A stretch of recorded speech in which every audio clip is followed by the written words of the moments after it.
وَلَا تَعْضُلُوهُنَّ لِتَذْهَبُوا بِبَعْضِ مَا آتَيْتُمُوهُنَّ إِلَّا أَن يَأْتِينَ بِفَاحِشَةٍ مُبَيِّنَةٍ، اور ایسا بھی نہ کرو کہ زبردستی ان کے حق مہر میں سے کچھ رکھ لو جو تم نے ان کو دیا، بجز اس کے کہ وہ کھلی بے حیائی کا ارتکاب کر لیں۔ اب یہ ایڈریس ہو رہا ہے ان خاوندوں کے لیے جن کو اپنی بیویاں پسند نہیں ہیں اور اب ان بیویوں کو وہ طلاق دینا چاہتے ہیں، لیکن اگر بیوی کو طلاق دیں گے تو حق مہر بھی ادا کرنا پڑے گا۔ تو پھر اس وقت کیا کرتے تھے خاوند؟ بیویوں کے ساتھ بدسلوکی شروع کر دیتے تھے تاکہ وہ خود ہی طلاق لے کر بھاگ جائے، جب وہ خلا لیں گی تو پھر اس کو حق مہر نہیں دینا پڑے گا۔ تو اسلام نے اس کو بھی کنڈیم کیا۔ سورۃ النساء ہے یہ، نساء کا مطلب عورتیں، تو عورتوں کے حقوق جو میں نے شروع میں بتایا تھا سورۃ النساء کے تعارف میں، کہ اس سورت کے اندر جو معاشرے کے پسے ہوئے طبقے ہیں، غلام، عورتیں، لونڈیاں، ان کے حقوق کو اپ لفٹ کیا گیا ہے، اور مسلمانوں کے اندر یہ بات راسخ کی گئی ہے کہ ان کے ساتھ بھی انسانوں والا سلوک کرنا ہے۔ ہاں مگر اگر وہ واضح بے حیائی پر اتر آئیں پھر ان کے ساتھ زبردستی ہو سکتی ہے، ویسے نہیں کہ خام خواہ سالن میں نمک زیادہ پڑ گیا تو اس کی بنیاد پہ لڑائی کی اور اس کو مارنا شروع کیا اور آئے دن جھگڑے کرنے شروع کیے تاکہ خود ہی تنگ آ کر طلاق لے کر چلی جائے اور مجھے وہ مہر نہ ادا کرنا پڑے۔ لیکن ایک صورت میں ہو سکتا ہے کہ وہ کھلی بے حیائی پہ اتر آئے۔ اس سے یہ بات پتہ چلی کہ اگر کسی کی عورت بے حیائی پر اتر آئے تو اس کو یہ اختیار ہے کہ زبردستی اس کو اس گناہ سے باز رکھے گا۔ مثال کے طور پر کسی کی بیوی بغیر پردے کے گھر سے باہر نکلتی ہے تو اس کو پوری کوشش کرنی چاہیے کہ اس معاملے میں وہ اس کے ساتھ زبردستی کرے، اخلاق کے ساتھ سمجھائے، پیار کے ساتھ سمجھائے، اور جب بالکل معاملہ جو ہے وہ ایکسٹریم پہ پہنچ جائے پھر زبردستی کرنے کی کوشش کرے۔ ادروائز ایسی بیوی کو ساتھ رکھنے کی ضرورت کیا ہے؟ لیکن پہلی کوشش اصلاح کی ہو، کیونکہ شریعت کے دائرے کے اندر ایک خامند کی ذمہ داری ہے کہ اپنی بیوی اور بچوں کو دوزخ کی آگ سے بچائے گا۔ وَعَاشِرُوهُنَّ بِالْمَعْرُوفِ، اور زندگی بسر کرو اپنی بیویوں کے ساتھ بڑے اچھے طریقے پر۔ فَإِن كَرِهْتُمُوهُنَّ، اور اگر تمہیں اپنی بیویوں سے کراہت آتی ہے یا تمہیں بیویاں اچھی بھاتی نہیں ہے، فَعَسَىٰ أَن تَكْرَهُوا شَيْئًا وَيَجْعَلَ اللَّهُ فِيهِ خَيْرًا كَثِيرًا، تو عین ممکن ہے کہ تم جس چیز سے کراہت محسوس کر رہے ہو اللہ تبارک و تعالی اسی میں تمہارے لیے خیر کر دے۔ اور یہاں یہ بات یاد رکھیں، دنیا میں کوئی انسان بھی پرفیکٹ نہیں ہے۔ ماں باپ اچھے رشتے کی تلاش میں بچیوں کی عمریں گزار دیتے ہیں اور پھر وہ کہتے ہیں چلے کوئی کسی قسم کا ہی لڑکا مل جائے ہم شادی کرنے کے لیے تیار ہو جائیں گے، آئیڈیل کی تلاش میں۔ اسی طریقے سے لڑکوں کی عمر گزرتی جاتی ہے آئیڈیل کی تلاش میں۔ تو ایک بات طے کر لیں کہ دنیا میں کوئی شخص بھی پرفیکٹ نہیں ہے، ہر شخص میں کوئی نہ کوئی خامی موجود ہے، اس کو اس کی خامی کے ساتھ ہی ایکسپٹ کرنا ہے۔ ایون امام کائنات صلی اللہ علیہ وسلم کی بیویاں، ان سے بھی نبی صلی اللہ علیہ وسلم کے ساتھ کئی جگہ پر سلوک صحیح نہیں ہوا اور قرآن پاک میں ان کو ڈانٹا گیا سورۃ الاحزاب کے اندر۔ ان سے بڑھ کر کون ہو سکتا ہے؟ جو ہماری مائیں ہیں، جنتی عورتوں کی سردار ہیں، سورۃ الاحزاب 21ویں پارے کا آخری صفحہ پڑھ کے دیکھ لیں، آپ کو پتہ چل جائے گا۔ اللہ تعالیٰ فرماتا ہے ان کو کہو کہ آؤ میں تمہیں مہر دے کر چھوڑ دیتا ہوں، اور اگر تم اللہ اور اس کے رسول کی رضا اور آخرت کا گھر چاہتی ہو تو پھر میرے نبی صلی اللہ علیہ وسلم کے ساتھ اسی طریقے سے گزارا کرو۔ تو وہ انشاءاللہ جب وہاں آئے گا میں ڈیٹیل سے بتاؤں گا۔ تو ہم لوگ اس شمار میں ہیں، تو اللہ تعالیٰ فرما رہے اپنی بیویوں کے ساتھ اس نے سلوک کرو۔ ہو سکتا ہے تم کراہت کھا رہے ہو لیکن ان کی کوئی ایسی چیز جو تمہارے اندر برائی ہے ان کے اندر اچھائی موجود ہو، اور وہ ایسے ہوتا ہے، کئی بار ایسے ہوتا ہے۔ اللہ تبارک و تعالیٰ اسی میں خیر نکال دیتا ہے۔ سورۃ البقرہ میں بھی ہم پڑھ چکے ہیں کہ کسی چیز سے تم کراہت کرتے ہو اور عین ممکن ہے وہ چیز تمہارے لیے بہتر ہو، اور کسی چیز کو تم اچھا سمجھتے ہو عین ممکن ہے وہ تمہارے لیے بری ہو۔ یہ آیات تو قتال کے کانٹیکسٹ میں تھا، لیکن یہ جنرل آیت ہے کیونکہ قرآن پاک کی آیات جنرل ہے۔ وَإِنْ أَرَدْتُمُ اسْتِبْدَالَ زَوْجٍ مَّكَانَ زَوْجٍ، اور اگر تم یہ ارادہ کر لو کہ ایک بیوی کی جگہ ایک اور بیوی لے آؤ، اس کو بدل دو، وَآتَيْتُمْ إِحْدَاهُنَّ قِنْطَارًا فَلَا تَأْخُذُوا مِنْهُ شَيْئًا، تو اب اگر تم نے اپنی بیوی کو چھوڑنے کا ارادہ کر لیا ہے کسی شرعی وجہ سے، تو جو تم نے اس کو ڈھیروں مال دیا ہے حق مہر کے طور پر، تو وہ اس سے واپس نہ لو، یہ کام نہیں کرنا۔ أَتَأْخُذُونَهُ بُهْتَانًا وَإِثْمًا مُبِينًا، کیا تم چاہتے ہو کہ تم بہتان لگا کر کھنا گناہ کر لو، یعنی یہ حرام کا پیسہ تم اپنے استعمال میں لے آؤ۔ وَكَيْفَ تَأْخُذُونَهُ وَقَدْ أَفْضَى بَعْضُكُمْ إِلَى بَعْضٍ وَأَخَذْنَ مِنْكُمْ مِيثَاقًا غَلِيظًا، اور تم کیوں ان سے حق مہر کے پیسے ان کے روک لیتے ہو، واپس لیتے ہو، حالانکہ تم ایک دوسرے کے ساتھ صحبت بھی کر چکے ہو اور وہ تم سے اس بات پر پختہ عہد بھی لے چکی ہیں۔ حق مہر کے عوض ہی تو عورت انسان کے لیے حلال ہوتی ہے، اور اب تم یہ چاہتے ہو کہ ان کا حق مہر جو ہے وہ ان سے واپس لے لو، تو اس کی اسلام میں اجازت نہیں ہے۔ تو یہ اگر بیوی چھوڑنی ہے اس کے ساتھ چھوڑتے ہوئے بھی حسن سلوک کرنا ہے۔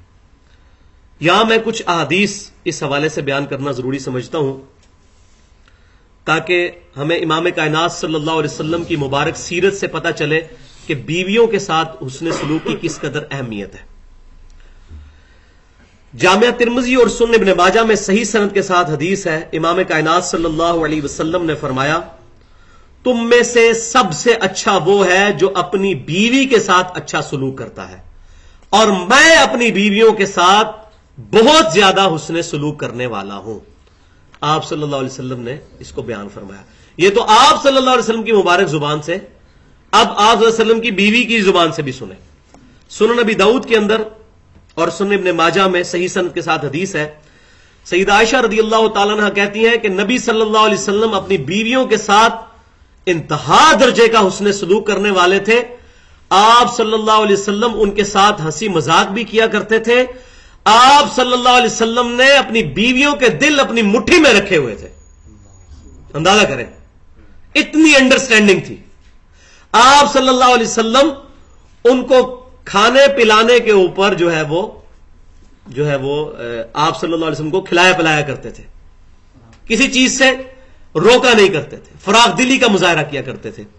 حتیٰ کہ سیدہ عائشہ کہتی ہیں اسی حدیث کے اندر رضی اللہ تعالیٰ عنہ کہ شادی کے بعد نبی صلی اللہ علیہ وسلم سے میں نے خواہش کا اظہار کیا کہ میں نے آپ کے ساتھ دوڑ لگانی ہے، تو حضرت عائشہ کہتی ہے نبی صلی اللہ علیہ وسلم کے ساتھ میں نے دوڑ لگائی تو میں نبی صلی اللہ علیہ وسلم سے آگے نکل گئی، اور پھر ایک وقت آیا جب وقت گزرنے کے ساتھ پھر نبی صلی اللہ علیہ وسلم نے مجھ سے کہا کہ عائشہ اب میرے ساتھ دوڑ لگاؤ، تو جب دوڑ لگائی تو پھر حضرت عائشہ کہتی ہے میں پیچھے رہ گئی اور نبی صلی اللہ علیہ وسلم آگے نکل گئے۔ آپ صلی اللہ علیہ وسلم فرمایا کہ یہ اس بات کا بدلہ ہو گیا، ٹھیک ہے، وہ پہلے بھی آپ صلی اللہ علیہ وسلم نے شفقت ہی فرمائی ہوگی، نبی سے آگے کون نکل سکتا ہے۔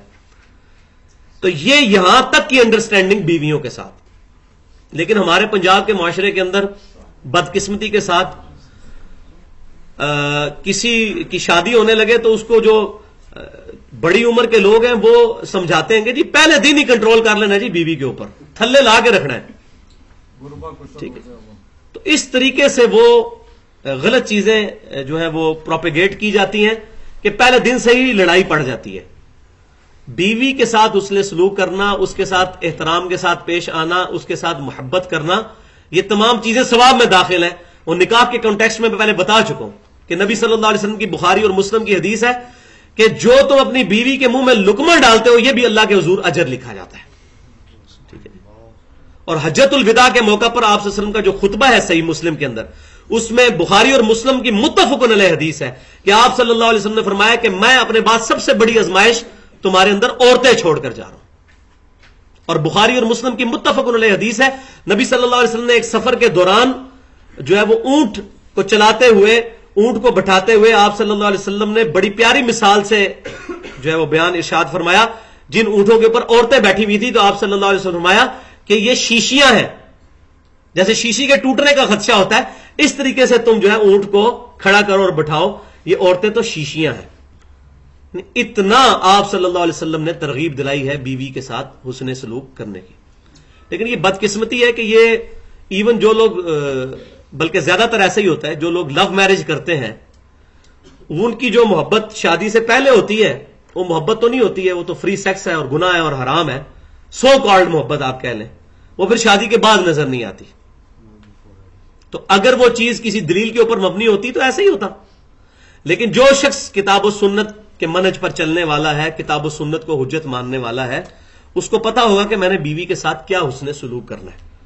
تو بیوی کے ساتھ حسن سلوک کرنا اس کے نیچے لگنے والی بات نہیں ہے, بلکہ اللہ تعالیٰ کی رضامندی کے لیے یہ چیز ہو رہی ہے, اس کے لیے نہیں ہو رہا.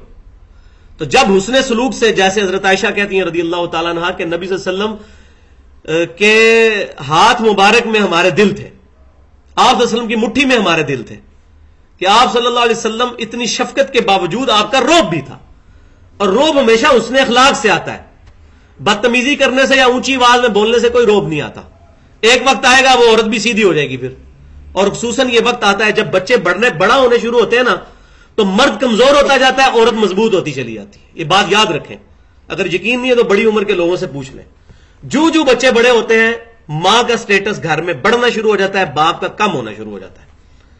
اور پھر اگر وہ بڑھاپے میں پہنچ کے بدلہ لینا شروع کر دیں تو پھر آپ خود ہی اندازہ لگا لیں کہ کیا حالت بنے گی انسان کی. تو حسن سلوک کریں.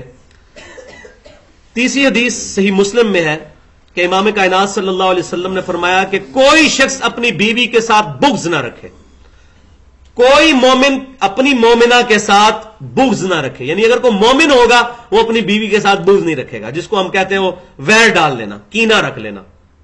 بیوی تو اپنی چیز ہے, اپنی چیز کے ساتھ کون کینہ رکھتا ہے؟ کینہ تو دشمن کے ساتھ رکھا جاتا ہے. اسی طریقے سے تان و تشنی کرنا اپنوں کے ساتھ کون کرتا ہے؟ یہ تو معاشرے کا بھی تقاضا ہے, اپنوں کے ساتھ تو کوئی ایسا نہیں کرتا. تو کوئی مومن اپنی مومنہ کے ساتھ بغض نہ رکھے. اگر اس کی کوئی عادت ناپسند ہو تو اس میں کوئی ایسی عادت بھی ہوگی جو تمہیں پسند ہوگی. تو تم پازیٹو ایزمپشن کرو, پازیٹو ایٹیچیوڈ رکھو اپنا. کسی بھی چیز کا تاریک پہلو دیکھنے کے بجائے اس کا روشن پہلو دیکھیں کہ اس میں یہ خوبی بھی تو موجود ہے. مثلا ایک میں بہت بڑی خوبی آپ کو بتاتا ہوں, ساری عورتوں میں ہے, وہ سیفٹی والو کے طور پہ اللہ تعالی نے رکھی ہے, وہ آگے آ جائے گی. اور وہ ہے کہ عورت کی یاداشت کمزور ہے. جو شادی شدہ ہے, میں بھی الحمدللہ شادی شدہ ہوں, 3 بچے ہیں میرے الحمدللہ, مجھے پتا ہے اس بات کا. ادھر آپ میں بھی جو شادی شدہ ہے کہ مرد کا غصہ بڑی دیر سے ٹھنڈا ہوتا ہے, لیکن بیوی کا, عورت کا غصہ فوراً ٹھنڈا ہو جاتا ہے. ان کے اندر اللہ تعالیٰ نے سیفٹی والو کے طور پہ چیز رکھی ہے, وہ فوراً بھول جاتی ہیں اس چیز کو. اب کوئی 1-2 ایکسیپشن ہو, علیحدہ بات ہے. اوور آل رول یہی ہے کہ چھوٹی سی بات پہ وہ راضی بھی ہو جاتی ہیں.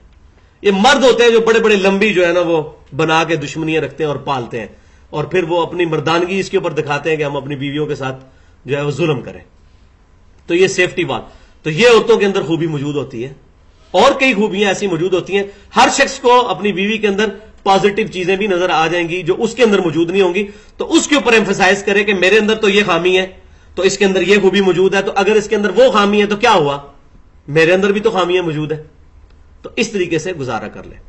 چوتھی حدیث اسی کانٹیکسٹ میں صحیح مسلم کی ہے, بخاری اور مسلم دونوں میں موجود ہے. اتنا پورشن تو کہ نبی صلی اللہ علیہ وسلم نے فرمایا کہ عورت جو ہے یہ مرد کی پسلی سے پیدا ہوئی ہے, اور پسلی ٹیڑھی ہوتی ہے, تو اس کو سیدھا کرنے کی کوشش نہ کرو, ورنہ تم اس کو توڑ بیٹھو گے. اس سے نفع حاصل کرو, اور باقی اس کی جو کمزوریاں اس سے درگزر کرو. اس سیدھا کرنے سے مراد یہ نہیں ہے کہ اس کو شریعت کے احکامات پہ نہیں چلانا, مراد یہ ہے کہ اس کی عادت کے اوپر. عادتیں بعض اوقات تبدیل کرنا بڑا مشکل ہو جاتا ہے, لیکن جو چیزیں شریعت کے دائرے میں ہیں وہ تو ہم نے کروانی ہے, اڈاپٹ کروانی ہے. اس کا تو اختیار ہے, وہ عادت میں تو داخل نہیں ہے. اب کوئی شخص کہتا ہے جی مجھے نماز پڑھنے کی عادت نہیں ہے, تو یہ جبلت میں چیز نہیں ہے. اسی بندے کو اگر کہا جانا آج گورنمنٹ کی طرف سے اناؤنسمنٹ ہوئی ہے کہ جو شخص فجر کی نماز تکبیر اولیٰ سے پہلی صف میں پڑھے گا 5000 روپے وظیفہ روزانہ کا فی نماز, تو آپ دیکھیں اس کی عادت کیسے ختم ہوتی ہے. اس کا مطلب ہے اس نے اڈاپٹ کی ہوئی ہے چیز, اس کی جبلت میں نہیں ہے, یہ اس نے خود اڈاپٹ کی ہوئی ہے. دوسری صف میں پڑھے 3000 روپیہ, تیسری صف میں پڑھے تو 1000 روپیہ, آپ کو پہلی صف میں جگہ نہیں ملے گی. وہی بندے جو کہ صبح 11 بجے اٹھتے ہیں وہ آپ کو تہجد کے وقت بھی مسجد میں نظر آئیں گے. اس کا کیا مطلب ہوا کہ یہ ہماری عادت نہیں ہے بلکہ اڈاپٹ کی ہوئی ہے ہم نے یہ برائی. تو اسی طریقے سے اگر بیوی یا بچے شریعت کی کسی ہاتھ کو توڑتے ہیں, وہاں یہ نہیں کہہ سکتے ان کی عادت ہے, ایسا نہیں ہے. اللہ تعالیٰ نے جو شریعت ہم پر نافذ کی اس کا اختیار بھی ہمیں دیا ہوا ہے. اگر ہمیں کہا ہے نا نماز پڑھو, نماز کا اختیار ہمیں دیا ہے, یہ ہمارے اختیار میں. جن چیزوں کا اللہ تعالیٰ نے ہم سے نہیں پوچھنا ان کا ہمیں اختیار نہیں دیا، وہ چیزیں تقدیر میں داخل ہیں. مثال کے طور پر تمہاری آنکھ کا کلر بلیو کیوں ہے اور تمہارا گرین کیوں ہے، یہ اللہ تعالیٰ نے نہیں پوچھنا. تمہارا ناک موٹا کیوں ہے، تمہارا پتلا کیوں ہے، تمہارا رنگ سفید کیوں ہے، کالا کیوں ہے، تمہارے ماں باپ یہ کیوں ہے، پنجابی کیوں ہے، پٹھان کیوں نہیں، یہ نہیں پوچھے گا اللہ تعالیٰ. یہ تمام چیزیں تقدیر میں داخل ہیں، ان کے بارے میں پوچھا بھی نہیں جانا. لیکن جن چیزوں کے بارے میں اکاؤنٹیبلٹی اور جواب دہی ہے وہ تمام کی تمام چیزیں اللہ نے ہمارے اختیار میں دی ہیں. لہذا ہم اہل سنت نہ تو قدریہ کے ساتھ ہیں نہ جبریہ کے ساتھ، ہم درمیان میں ہیں. کچھ چیزیں تقدیر میں ہیں اور کچھ چیزیں اللہ نے ہمارے اختیار میں دی ہیں. نہ مکمل طور پہ چیز تقدیر پہ پھینکی جا سکتی ہے اور نہ مکمل طور پہ انسان کے اپنے اختیار میں ہے. تو قدریہ اور جبریہ دو ایکسٹریمز پہ ہے پینڈولم کی، اور اہل سنت کا منہج جو ہے، اسلام کا منہج جو ہے، وہ درمیان میں ہے، نہ قدریہ اور نہ جبریہ، درمیان میں. 5ویں حدیث اسی حوالے سے سنن ابی داؤد اور سنن ابن ماجہ میں حدیث ہے. نبی صلی اللہ علیہ وسلم نے فرمایا کہ اللہ تعالیٰ کو حلال چیزوں میں سب سے زیادہ ناپسند طلاق ہے. والعیاذ باللہ تعالی. حلال ہے، جائز ہے، لیکن ناپسند ہے. اللہ چاہتا نہیں کہ ایسا ہو، کیونکہ تمدن کی جڑ کٹ جاتی ہے. جب میاں بیوی کا رشتہ ختم ہوگا تو بچوں کا پھر کیا بنے گا؟ وہ بچے کانفیڈنس کے ساتھ اسکول اور کالج ہی نہیں جا سکتے کہ جن کے ماں باپ کے درمیان طلاق ہوئی ہو. آپ خود ذرا سوچیں نا، جن کے ماں باپ اکٹھے نہ رہتے ہوں، ان بچوں کا کتنا لیک آف کانفیڈنس ہوگا اسکول اور کالج میں جب باقی بچے آپس میں بات کرتے ہوں گے، آج امی نے یہ کیا، آج ابو نے یہ کیا، تو وہ نہ امی کے ساتھ نہ ابو کے ساتھ، سسپینڈڈ فارم میں. تو حلال چیزوں میں سب سے ناپسند طلاق ہے. کوشش کرنی چاہیے کہ طلاق تک نوبت نہ آئے، ایشوز کو ریزالو کیا جائے، یہ آخری حل کے طور پر ہے. اور آخری حدیث اس کانٹیکسٹ میں صحیح مسلم میں موجود ہے، یہ بہت زبردست حدیث ہے. امام کائنات صلی اللہ علیہ وسلم فرماتے ہیں کہ شیطان نے اپنا تخت پانیوں پہ لگایا ہوا ہے. شیطان نے اپنا تخت پانیوں پہ لگایا ہوا ہے، اور وہاں آ کے اس کے چیلے اس کو بیان کرتے ہیں کہ آج ہم نے کون کون سا گناہ کروایا، کیونکہ شیطان کی بھی ضروریت بہت زیادہ ہے. صحیح مسلم میں حدیث ہے کہ جو بچہ پیدا ہوتا ہے ایک فرشتہ اس کے ساتھ لگ جاتا ہے اور ایک شیطان اس کے ساتھ لگ جاتا ہے. فرشتہ اس کو اچھائی کی طرف دعوت دیتا ہے، شیطان اس کو برائی کی طرف. دعوت زبردستی نہیں. یہ نہیں ہوگا کہ مسجد میں نماز پڑھنے جا رہے ہیں تو وہ سامنے آ کے کھڑا ہو جائے میں تمہیں مسیت ہی نہیں وڑن دینا، ایسے کبھی نہیں ہوگا. دعوت. کیوں؟ اگر یہ ہو جائے تو اللہ تعالیٰ ظالم ٹھہرے گا، نعوذ باللہ. اللہ تعالیٰ ظالم نہیں ہے، عدل کرنے والا ہے. فرشتہ بھی دعوت دیتا ہے، اب ہمارے اختیار میں ہم اس دعوت کو قبول کریں یا نہ کریں. شیطان بھی دعوت دیتا ہے، زبردستی نہیں شیطان کر سکتا. وہ آئے گا سورہ ابراہیم میں چل کر کہ میرا کوئی زور نہیں تھا. قیامت والے دن وہ کہے گا کہ انسان پہ میرا کوئی زور نہیں تھا، میں تو اس کو صرف دعوت دیتا تھا، اور دعوت تو اس کو مؤذن بھی دے رہا ہوتا تھا، حی علی الصلاح حی علی الفلاح. یہ اس نے خود چوائس کیا. ویسے ہمیں خود بھی پتا ہے کسی کو کیا دھوکہ دینا ہے، یہ تو فراڈ کر رہے ہوتے ہیں جی، اور تک کوئی شیطان نہیں یہ کرن دینا، حالانکہ خود پتا ہوتا ہے. اسی کو یہ بتایا جائے نا گورنمنٹ کی طرف سے وظیفہ ہے فجر کی نماز کے اوپر 5,000 روپیہ تکبیر اللہ کے ساتھ، تو شیطان کیا ہے 1 کروڑ شیطان بھی آ جائے کچھ نہیں کر سکتا اس کا. پوری شیطانوں کی فوج بھی آ جائے تو کچھ نہیں کر سکتی. کیوں؟ کہ دنیا کا نفع نقد ہے، آخرت ادھار ہے. اور انسان کی یہ ایک نیچر ہے کہ وہ نقد کی طرف جھکتا ہے، ادھار کی طرف اس کا دھیان ہی نہیں جاتا. اے جان مٹھا اگلا کس نے ڈٹھا، وہ یہ کہہ کہ جان چھڑا لیتا ہے. تو اللہ تبارک و تعالیٰ نے آپ صلی اللہ علیہ وسلم کے ذریعے یہ بات ارشاد فرمائی کہ شیطان کا تخت پانیوں پہ ہے. صحیح مسلم میں حدیث ہے. وہاں اس کے چیلے آ کے اس کو بتاتے ہیں، ایک کہتا ہے میں نے زنا کروایا، دوسرا کہتا ہے میں نے چوری کروائی، تیسرا کچھ کہتا ہے. وہ سب کو اپریشیٹ کرتا ہے. پھر ایک چیلا اس کو آ کے کہتا ہے آج میں نے میاں بیوی کے درمیان لڑائی کرا کے علیحدگی کروا دی ہے.